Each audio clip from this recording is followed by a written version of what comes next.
akong topiko karon tungod gyapon sa obedience, no? Continuation din ni siya sa presentation ganina.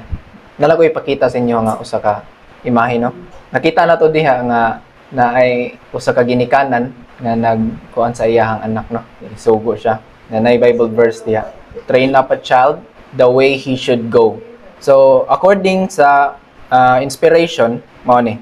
If a father commands his son to do a certain thing and that son refuses to obey, he has dishonored his earthly father and is become a transgressor of the fifth commandment, which is the honor thy father and my mother. But if one is asked to do a certain thing by his heavenly Father and should refuse to respond to the call, such a person has dishonored his heavenly Father and is become a transgressor of the first commandment, thou shalt have no other gods before me. So, ang balao day sa atong Ginoo mo na katong makalapas ta sa atong koan sa usa malinapason tas tanan sumala dia sa kano James 2:10, for whosoever shall keep the whole law and yet offended in one point, he is guilty of all. So mo na siya kung makalapas data or kung dili data mo sunod sa pagtawag sa atong Ginoo, susama ra po data nga nakalapas sa first commandment. The same ra pod nga kuan kay mura ra gud cycle ra gud na siya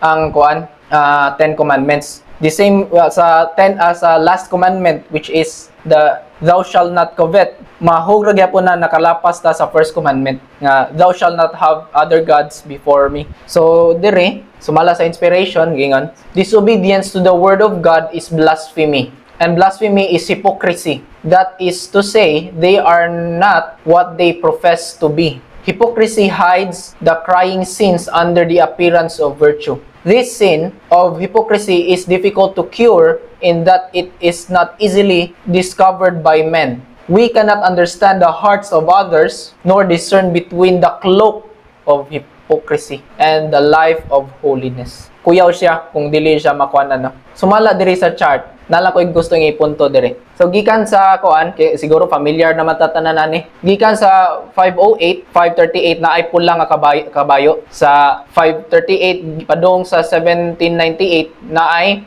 ito nga kabayo. Yan na sa 1798 to 1844 na ay puti. Ug sa kuan last nga kuan chariot na ay 8 sa 1890 to 1930 na ay ug makusog nga kabayo. So diha sumala sa inspiration naga-simbolo ang mapula, dili siya mapula tungod sa sala, kundi mapula siya martyrdom, no? Martyrdom. Ug ang itong nagasimbolohan pod sa during dark ages, so spiritual darkness siya. Ya ang puti sumala diha na siya freedom, no? Or liberty or free church or freedom or of religion, ano siya puti sa panahon na ni William Miller. Og sa kini last nga chariot na ay duha ka buok nagkuan. So dire mag-focus ta dire. So na ay chariot. So ang chariot nagasimbolo man na siya sa church, di ba? Og ang mga kabayo nagasimbolo sa mga leaders. So dire ang usa ka kabayo, ang makusog nga kabayo ni kuan siya sa tibuok kalibutan, pero ang kaning abuhon or grizzled padung siya sa South Country. Atong ikuan nga kana bang mga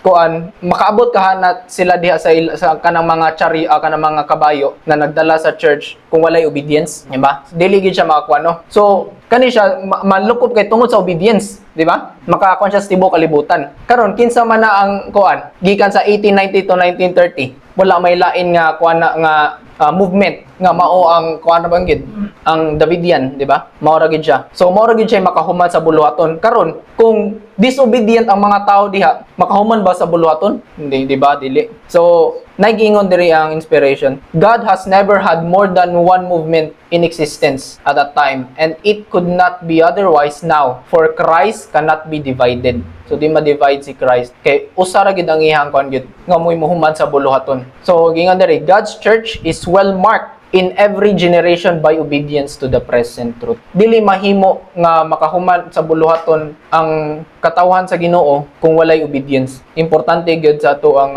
magsubay kita sa present truth. Napoy gingon diri sa inspiration, reforms must be carried on and we must take hold and help move on the car of reform. Karon kinsa man ang car of reform, asa man na siya makita? Diri raman sa tuwa, di ba? So gingon sa diri sa inspiration, the shepherd's rod claims inspiration, and that by its divine revelation of truth is calling God's people to reformation by obedience to that truth.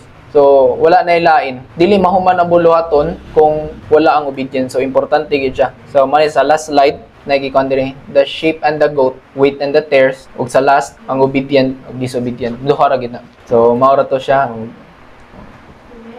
Amen. Dalaygon ng Diyos.